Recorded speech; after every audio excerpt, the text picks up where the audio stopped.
L'estil d'època sol ser el referent tradicional del vestuari de la comitiva, però aquest any els bordegassos han volgut actualitzar-lo i impregnar-lo de personalitat.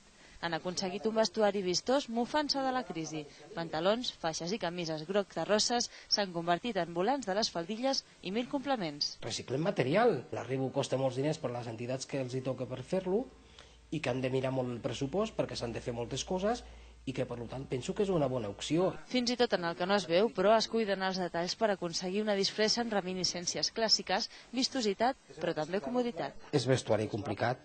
És vestuari que ens basem el que són amb els patronatges, el que és amb la confecció, amb un cosí antic o amb un cosí de segles passats, amb el qual s'incorporen branilles, s'incorporen corsers, els corsers són complicats de fer, perquè són molt entretinguts, és una elaboració de temps i d'hores. Les perruques que avui veiem plenes de rastes fa una setmana encara conservaven aquest estil clàssic i les màscares la blancor.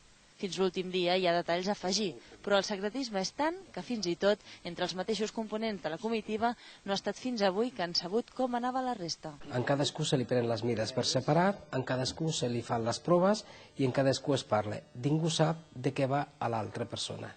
Les palestines són un punt de contrast entre els colors senzills que els bordegassos han cedit avui a Sa Majestat i que, tot i poder intuir el missatge inferit, el Pere no ha volgut saber què vol dir exactament. Si ho saps tot, no tens cap sorpresa. Llavors no hi vius el carnaval, i el carnaval també s'ha de viure. Tu hi pots participar, pots fer coses, però també l'has de viure. La feina és feixuga, però la il·lusió de participar en la festa fa que l'esforç de dissenyar i cosir 6 disfresses com aquestes es vegi avui recompensat.